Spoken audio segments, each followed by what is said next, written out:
नमस्कार मित्रांनो, मी दीपक जाधव, नाशिक। आज एका अशा विषयावर आपण चर्चा करणार आहोत जो विषय फार गूढ, रहस्यमय आणि श्रद्धा आणि अंधश्रद्धा आणि वैज्ञानिक आधार याच्यामध्ये गुंतलाय। ते म्हणजे पाणी पाहणे। पाणी पाहणे म्हणजे जमिनीमध्ये असणारे झरे एका विशिष्ट पद्धतीने पाहणे, त्याच्यावर आज आपण चर्चा करणार आहोत। बघा मित्रांनो, की अनादी कालापासून ते आतापर्यंत जे आपण बोरवेल्स करायला लागलो, तर अनादी कालापासून विहिरी खोदण्याचं काम किंवा झरे, बारवा वगैरे ज्या गोष्टी होत्या, अनादी कालापासून देखील कुठे कुठे त्या गोष्टींचा उल्लेख सापडतो। तर पूर्वीच्या काळी कशा पद्धतीने पाणी पाहण्याच्या ज्या पद्धती होत्या ते कोणत्या अनादी कालापासून होत्या ते आपण स्लाइडच्या मदतीने बघूया। बघा, पूर्वीच्या काळी वराह मिहिर नावाचे एक खगोलशास्त्रज्ञ झाले, त्यांचा हा परिचय। हे वराह मिहिर नेमके कोण होते? एक खगोल ज्योतिषी म्हणून त्यांचे अनेक ग्रंथ त्या ठिकाणी आहेत। त्याच्यापैकी ज्या ठिकाणी जमिनीतील पाणी कसं पाहायचं याच्यावरती बृहत संहिता नावाचा एक ग्रंथ आहे, त्याच्यात डकारगल नावाचं एक प्रकरण येतं। तर त्या प्रकरणाची स्लाइड देखील आपण त्या ठिकाणी बघूया। बघा, त्या पुस्तकामधला हा जो स्लाइड आहे याच्यामध्ये साधारणपणे पाणी बरंच मोठा ते अध्याय आहे। तर त्याच्यामध्ये पाणी कशा पद्धतीने पाहायचं, तर याच्या पद्धतीने ह्या त्या डकारगल नावाच्या ग्रंथामध्ये त्याचा उल्लेख त्या ठिकाणी वराह मिहिर यांनी त्या काळात केला होता, की पाणी कुठल्या झाडाजवळ झऱ्यांचं जे गुपित आहे याच्या सगळ्या गोष्टी त्या डकारगल नावाच्या ग्रंथात त्या ठिकाणी केलेल्या होत्या। पुढच्या स्लाइडवरून आपण बघूया की बघा, हा तो बृहत संहिता नावाचा ते खगोल जे शास्त्रज्ञ होते त्यांचा हा ग्रंथ म्हणजे वराह मिहिर यांनी त्या काळामध्ये लिहून ठेवलेलं होतं। त्याच्यात किती सत्यता आहे ते पुढे व्हिडिओत आपण बघणारच आहोत। हे ते वराह मिहिर हे शास्त्रज्ञ होते। साधारणपणे आर्य चाणक्यांच्या नंतरच्या काळामध्ये वराह मिहिर झाले, तर खगोलविद होते ते। त्या काळात त्यांनी ग्रह नक्षत्र ज्या सगळ्या ज्या गोष्टी होत्या त्या काळात त्या लिहून ठेवल्या होत्या। त्याच्यानंतर पुढची स्लाइड वरून आपण बघूया की बघा, पुढच्या स्लाइड मध्ये साधारणपणे सहदेव भाडळी नावाचा एक ग्रंथ आहे। या सहदेव भाडळीमध्ये देखील पाण्याचे झरे, जमिनीमधील पाण्याचे झरे आणि त्याचे गुपित याच्याविषयी काही रहस्य सांगितले। तर कुठल्या झाडाजवळ, जसं बोरीच्या झाडाजवळ किंवा जांभळीच्या झाडाजवळ किंवा अजून काही जे वेगवेगळ्या प्रकारची झाडं आहे, तर याच्यात त्या ठिकाणी याचा उल्लेख या ग्रंथामध्ये तो आढळतो। आता बघा, आपल्याकडे साधारणपणे ह्या ग्रंथांचा आधार घेऊन बऱ्याच लोकांनी त्या गोष्टीचा अभ्यास केला आणि ते कशा प्रकारे त्या ठिकाणी सांगतात आणि त्यात किती तथ्य आहे ते देखील आपण बघू। आपण विज्ञानाचा आधार घेऊन देखील बघणार, परंतु मुद्दाम सुरुवात ही अनादी कालापासून केली। आता आपण जे पारंपरिक लोक जे बघतात आणि त्याच्यात तथ्य किती आहे याच्यावर बघूया। बघा, साधारणपणे आपण जर बघितलं तर वारुळाजवळ पाणी असतं। हे वारुळ कोणतं असतं? मुंग्यांचं वारुळ। आता हे मुंग्यांचं वारुळ विज्ञानाने बघा एवढा शोध लावला की हे मुंग्यांचं वारुळ काही फुटापर्यंत असतं जमिनीमध्ये। ज्या ठिकाणी जर जमिनी खोलवर माती असली तर त्या ठिकाणी बऱ्याच अंतरावर ह्या वारुळाजवळ पाण्याचे झरे असण्याचे चान्सेस असतात। आता सहदेव भाडळी किंवा वराह मिहिर यांचा जो बृहत संहिता ग्रंथ आहे याच्यात देखील कुठल्या झाडाजवळ वारुळ पाहिजे, तर कुठल्या झाडाजवळ नकोय, ते कुठल्या झाडाजवळ वारुळ असल्यानंतर पाणी असतं, अशा वेगवेगळ्या दुसऱ्या स्लाइड मधून आपण बघूया की वारुळ, हे बघा, अशा प्रकारचे जे वारुळ असतात त्या ठिकाणी पाण्याचे झरे असण्याचे चान्सेस त्या ठिकाणी असतात। पण एका सरळ लाईन मध्ये जर वारुळ असली तर त्या ठिकाणी पाण्याचे झरे असण्याचे चान्सेस हे असतात, असं त्या लोकांचं मत आहे।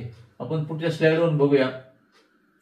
तर बघा, याच्यामध्ये असं आहे की हे जे एक वारुळ दिसतं याच्यानंतर दुसरा वारुळ, तिसरा आणि चौथं, अशा तुम्ही जर जुन्या जमिनीत जर गेला ज्या ठिकाणी ती लागवडी योग्य नसेल तर त्या ठिकाणी काही ठिकाणी तुम्हाला असं दिसेल की एका सरळ लाईनीत असे वारुळ असतात। त्याच्यात अंतर हा 100-200 फुटाचा असतो, पण एका सरळ एका अँगल मध्ये जे असतात तर त्या ठिकाणी जमिनीमध्ये पाण्याचं तास त्या ठिकाणी असतं, असं काही ग्रंथात किंवा काही लोकांचं, जुन्या लोकांचं ते मत त्या ठिकाणी असतं। आणि त्या ठिकाणी काहींनी बोर केलं तर ते सक्सेस देखील असतं आणि अनसक्सेस देखील असतं। आता पाणी पाण्याच्या अजून काही पारंपरिक पद्धती आहे, आपण त्या बघू आणि मग आपण वैज्ञानिक याच्याकडे आधाराकडे त्या ठिकाणी जाऊ। बघा मित्रांनो, की जवळपास संपूर्ण भारतामध्ये नारळाच्या आधारे पाणी पाहण्याची पद्धत आहे. तर त्या ठिकाणी बघा लोकांचं मत असं असतं की काही लोक पायाळू असतात. पायाळू म्हणजे जन्म होताना जर आईच्या उदरातून पहिल्यांदा पाय येतात त्या लोकांना पायाळू म्हणतात. काहींचा रक्तगट ओ असतो, त्यांचं नारळ लवकर उठतं असं काहींचं मत असतं. तर यात किती सत्यात आहे आज ते आपण बघूया. तर ह्या पद्धतीमध्ये साधारण हे नारळ अशा प्रकारे सोडलं जातं आणि तळहातावरती असा तळहात करून त्याच्यावरती नारळ त्या ठिकाणी ठेवलं जातं आणि पाणी पाहणारा जो व्यक्ती असतो तो त्या जमिनीमध्ये ते नारळ घेऊन असं चालतो. आता याच्यामध्ये असे ह्या आधारावर अनेक बोर म्हणजे मी पण स्वतः देखील केलेले आणि अनेक समाजामध्ये अनेक लोकांनी केलेले. याच्यामध्ये काही लोकांना पाणी लागलंय तर काही लोकांना 50% लोकांना अजिबात पाणी लागलेलं नाही त्या ठिकाणी. तर ही जी पद्धत, या पद्धतीमध्ये वैज्ञानिक किती आधार आहे बघा. आपण तसं जर विचार केला, हे बघा आपल्याला माहिती आहे की नारळाच्या आत पाणी असतं. नारळ जेव्हा तुम्ही हातावर ठेवता की नारळाच्या आत पाणी असतं आणि जेव्हा ते नारळ घेऊन चालता, नारळ घेऊन चालल्यानंतर ते पाणी डचमळतं म्हणजे मागे पुढे होतं. जसं आपण म्हणतो ना एखाद्या बादलीमध्ये पाणी आपण हलवल्यानंतर ते पाणी जसं वर जातं आणि खाली येतं, अशा पद्धतीने ते पाणी फ्लेक्झिबल असल्यामुळे ते पाणी हलतं. पाणी हलल्यामुळे काय होतं की आणि जी व्यक्ती पाणी पाहणारी असते त्याचा माइंड सेट असं झालेला असतो की नारळ हे उठणार.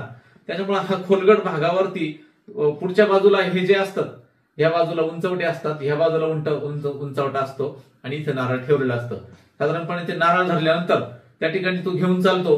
पण एक सिच्युएशन अशी येते की ते पाणी पूर्ण उंच जातं, नारळातलं पळत खाली येतं.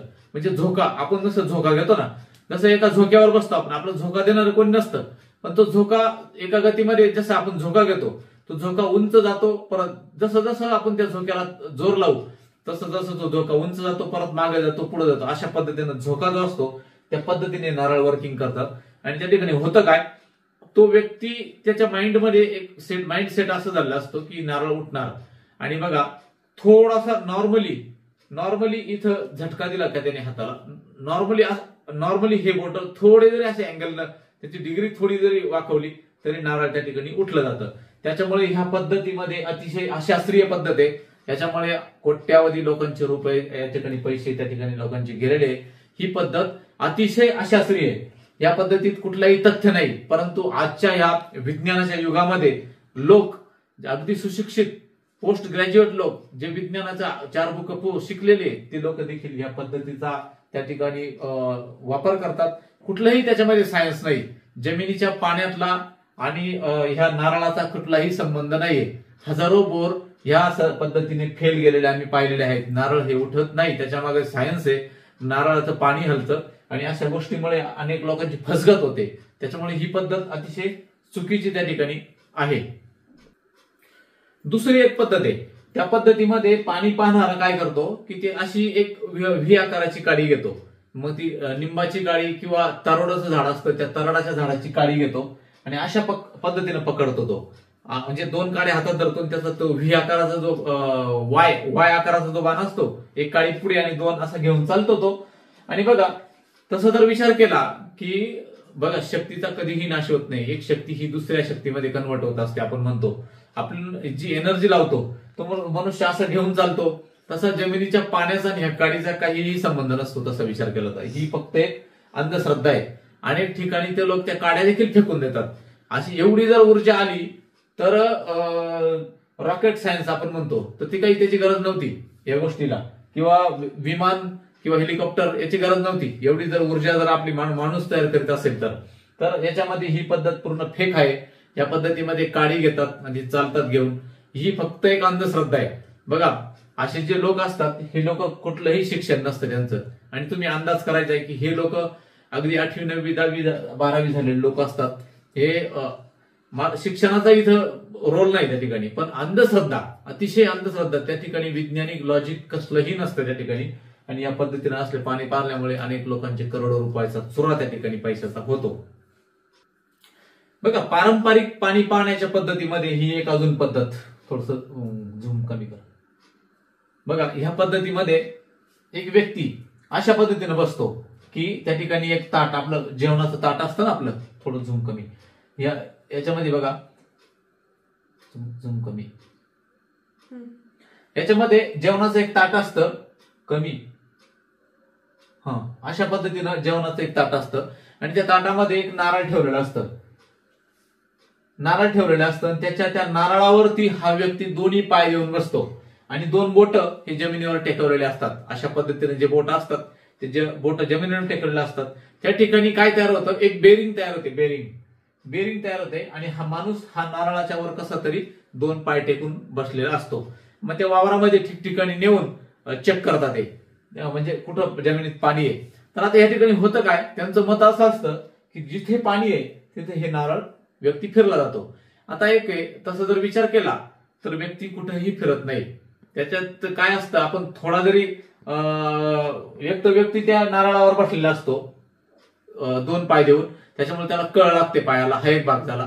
त्याच्यानंतर त्याला असं वाटतं की मी या ठिकाणी फिरतोय, अशी एक सिच्युएशन, म्हणजे आपण त्याला परंपरागत मान्यता प्राप्त वर्तन आपण जे म्हणतो की त्याला असं वाटतं की मी फिरतोय असं त्याला भास होतं त्या ठिकाणी. त्याच्यामुळे तो काय करतो, बोट उचलतो, डायव्हर्शन बदलतो, बोट दक्षिणेला येतं, पश्चिमेला येतो. त्याच्यामुळे ते बोट उचललं का खालची बेरिंग असते, नारळ म्हणजे बेरिंगचं काम करतं, त्या ठिकाणी तो व्यक्ती फिरायला लागतो आणि तो फिरतो तर गरगर जोरात फिरतो. तो लोकांना वाटतं इथं खूप पाणी आहे आणि मग दुसरा व्यक्ती बसतो. काही व्यक्ती म्हणतात याचा ओ पॉझिटिव्ह ग्रुप आहे. तर ही पद्धत अतिशय अशास्त्रीय आहे. अशा पद्धतीच्या नादी लागून त्या ठिकाणी मी अनेक बोर फेल गेलेले पाहिलेले. तर खूप सक्सेस असतं तर 100% सक्सेस त्या ठिकाणी पाणी लागलं पाहिजे. पण याच्यात वैज्ञानिक आधार हा कुठलाही त्या ठिकाणी नाहीये. त्या ठिकाणी आपण दुसरी पद्धत अजून एक ती देखील बघूया. ह्या पद्धतीमध्ये 10 रुपयाचे 3 नाणे घेतात. एक नाणा वरच्या बाजूला, एक नाणा खालच्या बाजूला आणि मध्ये एक असा अजांतरी एक नाणा ठेवला जातो अशा पद्धतीनं आणि तो घेऊन चालतात. आता या पद्धतीमध्ये मी स्वतः करून पाहिले. काय होतं की जे 10 रुपयाचे ते 2 नाणे असतात वरच्या बाजूला आणि एक अजांतरी असतो मध्ये, तो इतका अजांतरी असतो की वाऱ्याची झुळूक जरी आले तरी तो फिरतो. त्याची छोटक्यात त्या ठिकाणी बेरिंग तयार होते आणि थोडासा वारा आला की ते लगेच फिरतो. असं घ्यायचं ते 10 रुपये, 10 रुपये घ्यायचे, 2 वरती अशा पद्धतीने अँगल धरा, त्याला थोडा हवेची फुंकर घाला तरी ते जोरात फिरतात ते. त्याच्यामुळे याला कसलाही वैज्ञानिक आधार नाही त्या ठिकाणी. त्याच्यामुळे अनेक ठिकाणी अनेक लोक करून बघतात. त्याच्यामुळे बुद्धीची कीव येते त्यांच्या की ही पद्धत अतिशय अशास्त्रीय त्या ठिकाणी आहे. बघा आता काय असतं, एक छद्म विज्ञान ज्याला म्हणतो, म्हणजे विज्ञानाचा आधार तर घ्यायचा पण त्याच्यात अंधश्रद्धा असते. आपण जे प्रकार पाहिले हे सगळे अंधश्रद्धेतून आहे. त्याच्यात काय असतं मी त्याची सत्यता देखील तुम्हाला सांगतो. याच्यामध्ये आता हा जो प्रकार निघाला, जपानी यंत्र किंवा अमेरिकन यंत्र, याची मदत घ्यायची आणि यंत्र म्हणलं की ते आपल्यावर विश्वास आणि ठसा पडतो लोकांवर, हे विज्ञानाचा आधार घेतलेला आहे. पण याच्यामध्ये कुठलंही विज्ञान नाही, याच्यामध्ये छद्म विज्ञान आहे. आता हे छद्म विज्ञान कसं आहे हे तुम्हाला सांगतो. बघा हा एक व्हिडिओ बघून घ्या तुम्ही, बघा रन कर व्हिडिओ. लाईव्ह डेमो मुद्दाम करतोय सर्व शेतकरी मित्रांना बघण्यासाठी की हे बघा आता या बाजूला हे मशीन आपल्याला या दिशेकडे घेऊन जात आहे. तर या दिशेला का जातं हे मशीन हे बघा. तर आता हे त्याच दिशेला बीप करणार आणि ज्या ठिकाणी या जमिनीमध्ये भूगर्भामध्ये पाण्याचा स्रोत आहे त्याच ठिकाणी हे मशीन ऑटोमॅटिक राऊंड करेल. आपण बघू शकता.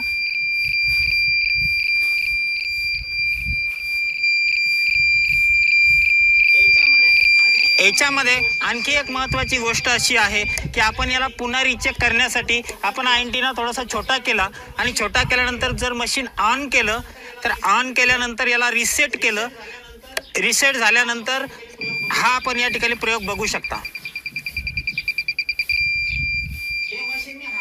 हे मशीन मी हाताने फिरवत नाही तर ऑटोमॅटिक हे या ठिकाणी राऊंड करतं.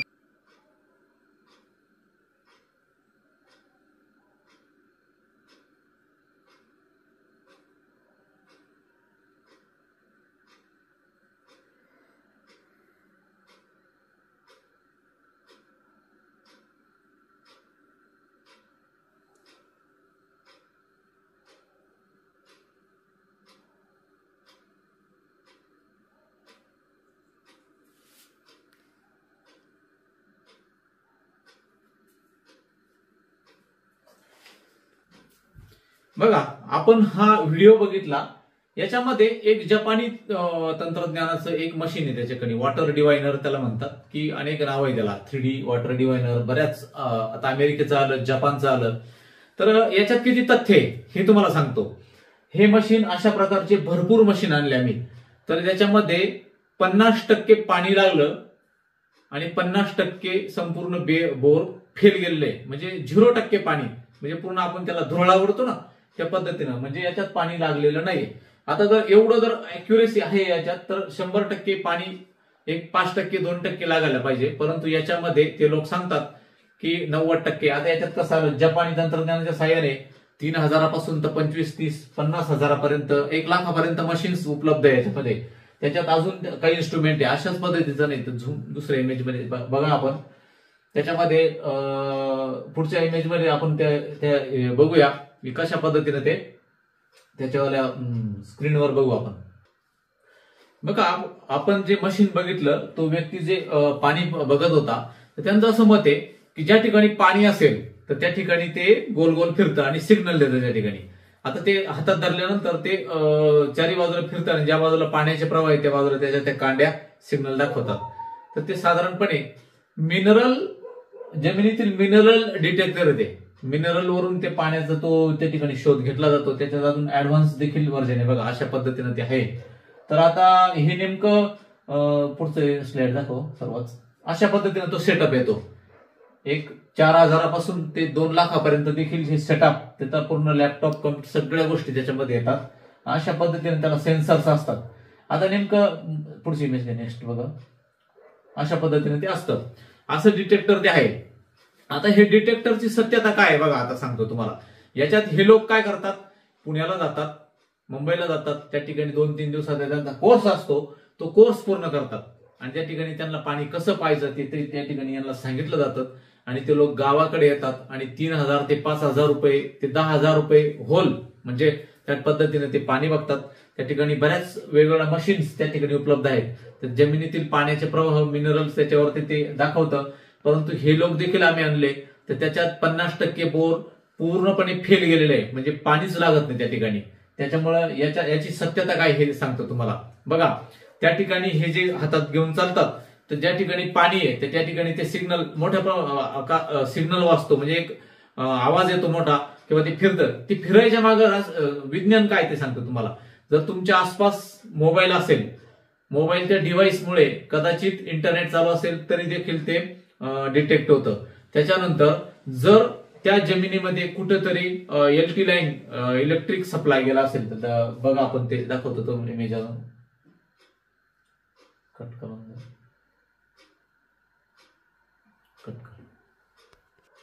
बघा. ते डिव्हाइस सिग्नल देतं ना, त्याच्या मागे एकतर जे पाणी पाहणारे आपल्या घरचे असतात किंवा तो देखील असतो, त्याच्याकडे देखील एखादं डिव्हाइस असतं.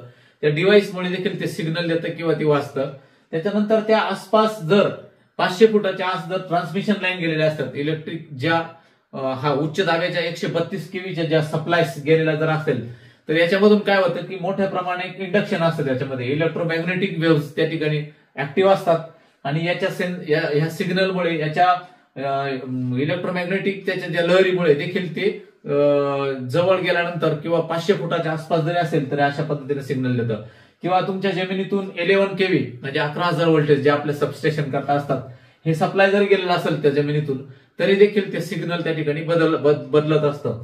व्होल्टेज कमी जास्त त्याची इलेक्ट्रिक आपण त्याला हे इंटेन्सिटी आपण म्हणतो, त्याची फ्रिक्वेन्सी जर कमी झाली तरी देखील ते सिग्नल त्या ठिकाणी किंवा लाईन ब्रेकडाऊन झाली, ट्रिप झाली किंवा लाईन जाऊन आली तरी देखील बदलतं. पुढची जी 132 केव्ही आणि ही 33 केव्ही, 33,000 किलोवॅटचे, हे अशा प्रकारचे वेगवेगळ्या lines, transmission line 33 kV, 11 kV, LT, कुठलंही कनेक्शन असू द्या, ही लाईन गेली किंवा आली तरी देखील ते सिग्नल बदलतं. त्या डिव्हाइसचा त्या ठिकाणी आवाज येत असतो. बघा मित्रांनो, की अजून एक कारण, हे जे डिव्हाइस आहे, या डिव्हाइसचे 50% बोर फेल गेलेले असतात.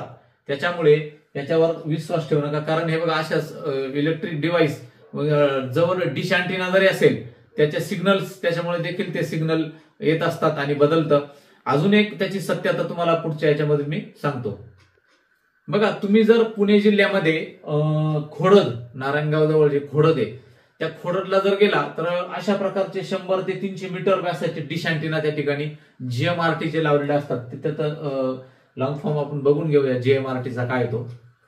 बघा जेंट मायक्रोवेव्ह रेडिओ टेलिस्कोप म्हणजे बघा national centre radio astrophysics Tata institute of fundamental research यांचं जे GMRTची जी या टेलिस्कोप आहे, या टेलिस्कोप फार वर्षापासून त्या खोडरला आहे. तर त्या टेलिस्कोप बघा आपण त्याच्या स्क्रीनवरती बघा अशा पद्धतीने जे टेलिस्कोप आहे, हे टेलिस्कोप काय करतात की हे टेलिस्कोप किंवा रडार यंत्रणा, ह्या रडार यंत्रणा ह्या सगळीकडे नसतात. ह्या रडार यंत्रणा ठिकठिकाणीच का बसवलेल्या आहे, खोडातलाच काय आहे.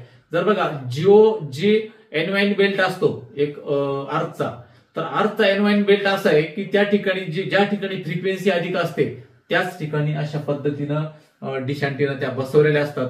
त्यामुळे जमिनीच्या, आपण ज्या गावात राहतो, तुम्ही ज्या गावात राहतात, तुमच्या जमिनीमध्ये एकाच जमिनीमध्ये 1 एकरमध्ये वेगवेगळ्या प्रकारच्या मॅग्नेटिक लहरी या पृथ्वीतून सिक्रेशन होत असतात.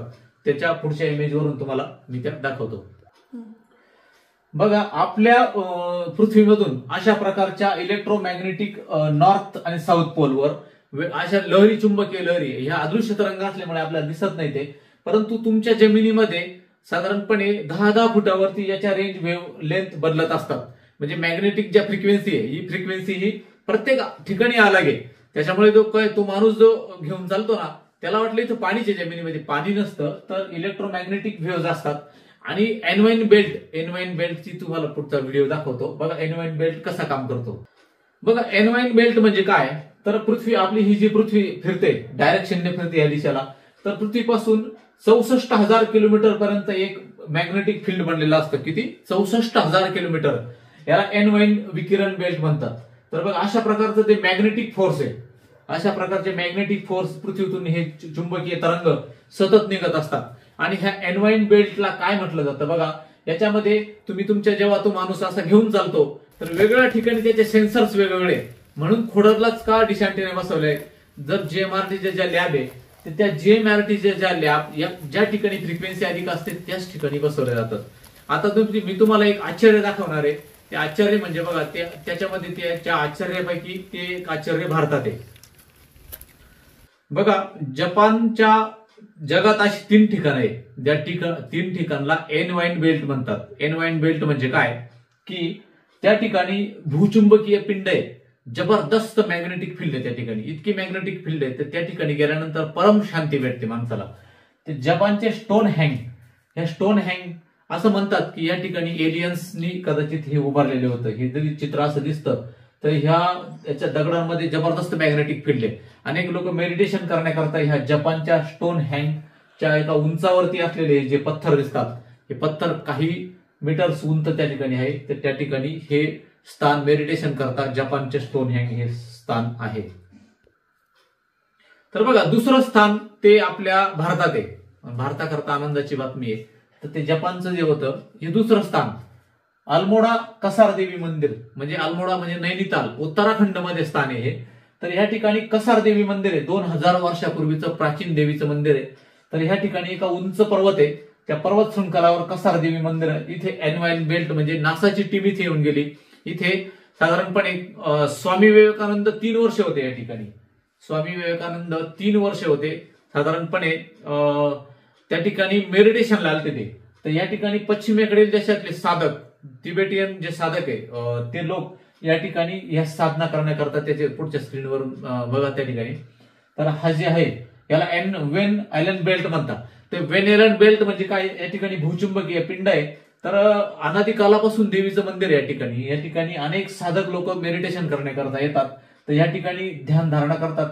तर जबरदस्त ग्रॅव्हिटी आहे आणि एकदम शांतता वाटते, एकदम आल्हाददायक वाटतं या ठिकाणी आल्यानंतर. हे दुसरं ठिकाण पहिलं जपानमध्ये होतं आणि वेन आयलंड बेल्ट हे भारतात कसार देवी मंदिर उत्तराखंडमध्ये म्हणजे नैनितालच्या आसपास. आता तिसरं ठिकाण कुठे आपण ते बघूया. हे पण कसार देवी मंदिर. आता माचू पिचू, पेरू अमेरिका, उत्तर अमेरिकेच्या एका ग्रेट वस्तीन जे वाळवंट आहे त्याच्या आसपास माचू पिचूची जी ठिकाण आहे, ही माचू पिचू म्हणजे 8000 मीटर्स उंचावर, हिमालयाच्या आसपास 8000 मीटर उंचावर एक माचू पिचूची हे बेट आहे. आणि ही बेट कुणी बांधली याच्यात काहीच सांगता येत नाही. आजही पर्यटक लोक या ठिकाणी जातात. तर पुढच्या याच्यावरून देखील आपण बघूया माचू पिचूचं. बघा अशा पद्धतीने ते 8,000 मीटर उंच आहे. म्हणजे जपानचं एक भारतातलं कसारदेवी मंदिर आणि हे दुसरं. साधारणपणे हे सांगण्याचा उद्देश असा आहे माझा की ह्या ठिकाणी मेडिटेशन करता लोक जातात. त्या ठिकाणी जबरदस्त भूचुंबकीय पिंड आणि इलेक्ट्रोमॅग्नेटिक व्हेव्स त्या ठिकाणी आहेत.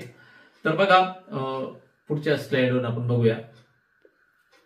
ते दाखवण्याचा माझा उद्देश असा होता की ह्या ठिकाणी काय असते, जगात 3 ठिकाणं असे की वेन आयलंड बेल्ट आहे, तर तो असतोच, परंतु दुसरीकडे देखील पृथ्वीच्या गाभ्यामधून मॅग्नेटिक व्हेव्स निघत असतात. आणि तुमच्या बघा अगदी 10-10 फुटावरती 50-50 फुटावरती वेगवेगळ्या इलेक्ट्रोमॅग्नेटिक व्हेव्स आहे. त्याच्यामुळे ते मशीन घेऊन चालल्यानंतर ते वेगवेगळ्या ठिकाणी वेगवेगळे सिग्नल देतं. तुम्हाला वाटतं त्या ठिकाणी पाणी आहे, त्याच्यामुळे बघा 50% ह्या मशीनने पाणी पाहिलेल्या ठिकाणी पाणी लागत नाही.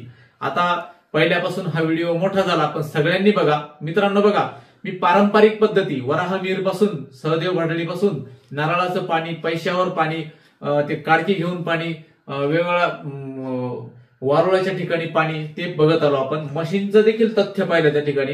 परंतु बघा तुमच्या आसपास देखील लोकांना विचारा की मशीन आणलं होतं पाणी लागलं का, तर त्या ठिकाणी 50% लोकांना मशीनच्या साह्याने देखील पाणी लागत नाही. 50% लोकांना नारळाच्या साह्याने पाणी लागत नाही. आता काय होतं, अनेक ठिकाणी पाणी पाहणारे बाबा आहे हे लोक असतात. तर एकाच बाबाने एका गावाला पाणी दिलं, फुल पाणी लागलं, एका ठिकाणी कोरडं बोर गेलं, दुसऱ्या ठिकाणी कोरडं बोर गेलं, असं होतं. त्यामुळे परफेक्ट असंच पाणी देणारा त्या ठिकाणी अस्तित्वात नाही. तर याची सत्यता तुम्हाला सांगतो. कसं असतं बघा, तुम्ही एका डॉक्टरकडे गेल्यानंतर डॉक्टर तुम्हाला सलाईन लावायचं येतं असं कुठेही सलाईन लावित नाही.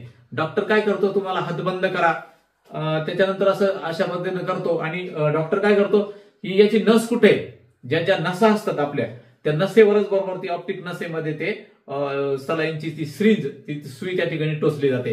तो का ठिकाणी टोचतात, तर त्या ठिकाणी ते औषध आहे ते जे सलाईन जाणार आहे तर ते बरोबर नशेतून तुमच्या शरीरात जाण्याकरता त्या ठिकाणी लावतो. त्या पद्धतीने ह्या पृथ्वीच्या पोटामध्ये हे जे लेयर्स असतात, हे बघा अनादिकालापासून जेव्हा पृथ्वीची निर्मिती झाली, डार्विनचा सिद्धांत जर बघितला तर लावारस वरती आला आणि ती वरती येताना जमिनीमध्ये आपण ज्याला पाख्या म्हणतो बघा, की काही मुरमाचे असे लेअर तयार झाले. तर ते एका ठराविक याच्यापर्यंत आहे. साधारणपणे असं म्हणतात की 10 किलोमीटर पर्यंत पाणी, 10 किलोमीटरच्या खाली पृथ्वीमध्ये पाणी त्या ठिकाणी अजिबात नाहीये. तर काही ठिकाणी सिस्मिक झोन असतात. आता नाशिक जिल्ह्याचाच विचार करायचा झाला तर पाळ्या वगैरे साईडला किंवा जे दळवट जे भूकंपाचं केंद्र आहे त्या ठिकाणी 200 फुटापर्यंत माती खाली, 110 फुटापर्यंत लोकांनी विहीर बांधित वर आणलेलं आहे. म्हणजे त्या ठिकाणी वेगवेगळ्या पद्धतीनं पृथ्वीचे झोन असतात. त्या ठिकाणी अग्निजन्य खडक, जलजन्य खडक, वेगवेगळे खडकाचे प्रकार असतात. आणि ज्या पाण्याच्या ज्या पाख्या असतात, तुम्ही जर नाशिक जिल्ह्यात किंवा पूर्ण महाराष्ट्रात जरी बघितलं तर प्रत्येक ठिकाणी 10 फुटावर पाण्याची पाखी असते बघा विहिरीला. त्याच्यानंतर 15 फुटावर एक असते, त्याच्यानंतर 30 फुटावर असते, 28 फुटावर एक असते, त्याच्यानंतर 80 फुटावर पाण्याची एक पाखी असते, त्याच्यानंतर 180 फुटावर असते, त्याच्यानंतर 280 फुटावर असते, 380 फुटावर असते आणि काही ठिकाणी तर 680 फुटावर पाखी पाण्याची आहे. आणि हे लेअर सगळ्या महाराष्ट्रात सारखेच आहे. तर बघा तुमच्या गावात देखील तुम्हाला असं आढळेल की 10 फुटावर पाण्याची पाखी काही ठिकाणी ती सगळीकच नसते, पण साधारणपणे 15 फुटावर देखील एक असते, काही ठिकाणी 28 फुटावर असते, तर 80 फुटावर ते 90 फुटावर, 80, 90, 110 फुटावर पाण्याच्या पाख्या असतात. तरी ह्या सगळ्या महाराष्ट्रामध्ये सगळीकडेच असतात. तर आता बघा त्या कमी अधिक असतात, काही ठिकाणी नसतात देखील. आता जिथं नसतात त्या ठिकाणी एकाच पानाड्याने पाणी सांगितलेल्या ठिकाणी पाणी लागत नाही आणि एकाच मशीनने पाणी पाहिलेल्या ठिकाणी लागत नाही. याला केवळ योगायोग म्हणावा. आपल्या संपूर्ण शरीरामध्ये जसं रक्तवाहिन्या आहे तशी या पृथ्वीमध्ये सगळीकडे पाण्याच्या पाख्या असतात. आणि शक्यतो करून 50 ते 60% पाणी लागतच, पण 50% पाणी हे लागत नाही. हे केवळ त्या ठिकाणी जर योगायोगाने तुमच्या त्या ठिकाणी बोरवेल लागलं गेलं तर त्या ठिकाणी पाण्याच्या पातळ्या लागतात. त्याच्यामुळे या सगळ्या मी ज्या गोष्टी सांगितल्या, ज्या का सांगाव्या लागल्या की मशीन ते दाखवलं, इलेक्ट्रिसिटी जर गेलेली असते तर सिग्नल देतं, मोबाईल असला तरी सिग्नल देतं, किंवा जमिनीतून निघणाऱ्या ज्या मायक्रो इलेक्ट्रोमॅग्नेटिक व्हेव्ज आहेत त्याच्यामुळे देखील ते सिग्नल देतं. त्याच्यामुळे ते मशीन पूर्ण फेके. फक्त आज त्याच्यातून पैसे कमवण्याचा धंदा त्या लोकांचा चालू आहे. त्याच्यात कुठलंही तथ्य त्या ठिकाणी असत नाही. त्याचे शास्त्रीय कारण देखील मी तुम्हाला सांगितलंय की वेन आयलंड बेल्ट कुठे असतो, इलेक्ट्रोमॅग्नेटिक व्हेव्स कुठून निघतात, वेगवेगळ्या प्रकारच्या ज्या ट्रान्समिशन लाईन गेलेल्या ते तथ्य सांगितले, नारळाचं तथ्य देखील त्या ठिकाणी सांगितलं. त्याच्यामुळे आपण या गोष्टींना बळी पडू नये. मग आता पाणी कसं पाहावं बघा, तुमच्या एक लक्षात आलं, तुम्ही ज्या क्षेत्रात राहतात त्याच्या आसपास साधारणपणे तुमच्या लक्षात येतं किती विहिरी आहे. तुमच्या अर्ध्या किलोमीटरच्या आसपासचा एक ग्राफ तयार करा तुम्ही. या आसपासच्या याच्यामध्ये किती विहिरी आहे त्यांचा एक नकाशा तयार करा. इथं बोरवेल किती आहे याचा एक नकाशा तयार करा. आणि कोणत्या बोरवेलला किती फुटावर पाकी आहे तुम्हाला माहित असतं. त्याच्यानुसार एक अंदाज त्या ठिकाणी लक्षात धरून साधारणपणे एक जर तुमच्या हातात जर मोहरी दिली समजा बारीक आणि जर फेकून दिली वावरात, तर तुम्ही त्या तुम्हाला सांगितलं की सापडून आणा, तर कसं सापडणार? पण तुम्हाला सांगितलं की ह्या ठिकाणी फेकलेलं तुम्हाला ते सापडणार. तसं पाणी जर समजा एका कोपऱ्यात एखाद्याचं बोर आहे आणि ते पाणी त्याच्या आसपासच पाणी असतं, दुसरीकडे पाणी नसतं, त्याच्यामुळे पाणी हे असं कुठेही लागत नाही. तुम्ही कुठेही बोर कराल तर तसं नसतं, ते केवळ एक योगायोग असतो. जर पाण्याचे प्रवाह जर त्या ठिकाणी असतील तर पाणी हे लागणारच आहे. त्याच्यामुळे ह्या ज्या सगळ्या तथ्यहीन गोष्टी आहे, त्यामुळे सगळ्या बुद्धीचा आपण त्या ठिकाणी वापर करून त्या ठिकाणी बोरवेल करायचा निर्णय त्या ठिकाणी घ्यायचा आहे. पण हा एक भाग मी का आज शेअर करला, हा व्हिडिओ का बनवला त्याचं कारण तुम्हाला सांगतो की बघा मित्रांनो, शेतकरी हा कष्ट करतो, त्याचं पीक पाणी कमावतो, त्याच्यातून कर्जबाजारी होतो आणि त्याच्यातून अशा बाबांच्या फशी लागून किंवा अशा मशीनवाल्यांच्या फशी लागून तर ते बोरवेल करतो आणि त्याच्यामध्ये खूप पैसे घालवतो. म्हणून तुम्हाला सांगतो की अशा गोष्टीत काहीही तथ्य नसते. फक्त कसं असतं, ज्या ठिकाणी पाणी लागलं एखाद्या ठिकाणी आपण म्हणतो मग बाबाने पाणी दिलं होतं, मशीनने पाणी दिलं होतं, पण त्याच बाबाचे 10 बोर फेल गेलेले असतात ते तुम्हाला माहित नसतं. म्हणून जर बाबा एवढा अॅक्युरेसी देतो, जर ज्याला जमिनीच्या पोटातलं समजतं तर त्याला दुसऱ्याच्या मनातलंही समजायला पाहिजे. त्याच्यामुळे कदाचित एखादा चोर दरोडेखोर पळून गेलेला आहे तो देखील त्याला समजला पाहिजे, पुढे काय घडणार या गोष्टी समजल्या पाहिजे. त्यामुळे ह्या गोष्टीत कसलंही तथ्य नसतं. त्याच्यामुळे ह्या बुवा बाबांच्या नादी लागू नये आणि आपलं आर्थिक त्या ठिकाणी नुकसान करून त्या ठिकाणी घेरू नये. आज हा वैज्ञानिक दृष्टिकोनातून हा व्हिडिओ या ठिकाणी मी तुमच्या समोर दिला. हा व्हिडिओ मोठा जरी असला पण सगळ्यांनी बघा. बरेच लोक म्हणतात भाऊ व्हिडिओ खूप मोठा झाला, पण मोठा जरी झाला तर त्याच्यामध्ये पूर्ण माहिती देण्याचा माझा प्रयत्न त्या ठिकाणी असतो. धन्यवाद.